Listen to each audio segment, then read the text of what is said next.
Welcome, aspirants, to this, a discussion about your potential recruitment into the Legion, known for their steadfast loyalty to the throne, to humanity, to the ice world denizens of Inwit, and an affinity to construction and defence. Those of the Seventh are known by many titles: Castellans, the Builders of Ruin, Heroes of Inwit. To most of humanity, they are simply known by the moniker gifted to them by the Emperor himself, the Imperial Fists. The Imperial Fists have been in service since before the Great Crusade left the birth world for a war for unity amongst the stars. Brutal and the true embodiment of the Emperor's design for the unity of humanity's lost denizens.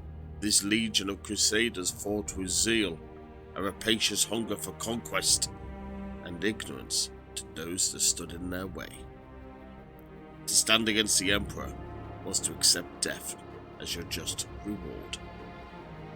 To stand against the Seventh Legion was to face death incarnate, exemplars of true destruction, landing on wings of fire and steel, wrapped in ceramite and brandishing weapons of horrific potential. They earned the true meaning of the Angels of Death.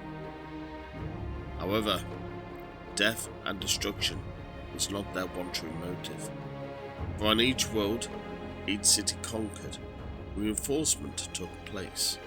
Beyond the ruins of battlegrounds stood bastions of iron and steel, to protect those who serve the Emperor's will. They inspire those beneath them to hold firm against the deadliest of foes, and to spit in the face of an unknown and uncaring future. Their place is not to remain where walls once stood, but to rebuild, to rearm, and re-engage in the ever-increasing limits of the nascent Imperium of Man.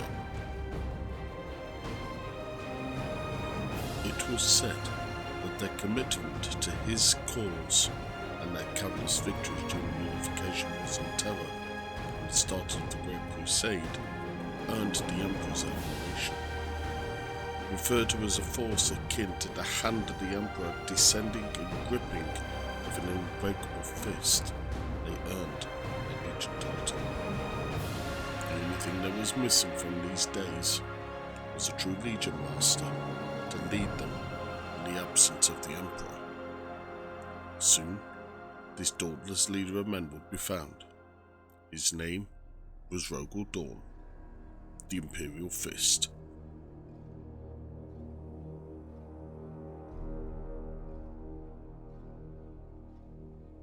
Launched by otherworldly means, the Primarchs all landed somewhere amongst the worlds of Old Night. Rogal Dorn, Primarch of the Seventh Legion, landed on the ice world of Inwit. Raised by one he would known affectionately as Grandfather, the ice world of Inwit was a cold, unremitting place of hardship and brutal winters. Yet, amongst these harsh environments, humanity still prevailed. Under Dorn's superior command, they conquered star systems under his banner. He led countless battles to retake sections under humanity's control and other, less appealing worlds taken root by Xenos. All that stood against him would fall under Dorn's cold glare. It is known that when the Emperor found Dorn, the entirety of the Emperor's expeditionary fleet stood against a single ship. Yet, this single vessel was no mere ship of the line.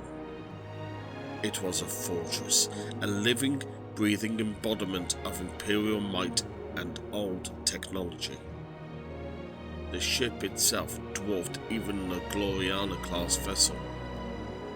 The ship was known as the Phalanx, and was granted for use by the Emperor, and it acts as a fortress monastery to the Seventh Legion.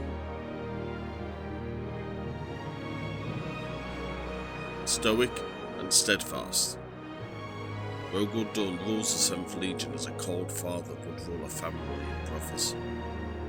He admires their work, but fall out of line and he will rebuke you. Earn his praise, and you may receive a raised eyebrow, perhaps even a pat on the poultry. To impress the Legion Primarch is hard, yet it is not impossible. Firm and fair, he is methodical in his approach to war and defence. He rarely lets emotions lead his actions, yet to see his wrath was to watch one blot out the sun in real time. The outlook of the Crusade, the Emperor and his son Rogal Dorn are very much in line with each other. He would not ask his own sons to perform such a duty that he would not do himself. Rogal Dorn is a firm yet fair leader of men. You could not ask for a better commander. Following the tenets of the Principia Bellicosa, but still forming unique squads specifically suited for a particular style of warfare, the 7th Legion at the squad level have a predisposition for assault, linked with an interest in bolter weaponry and heavy firepower. Their accuracy with large munitions, including missile launchers, autocannons and lascannons, is well known.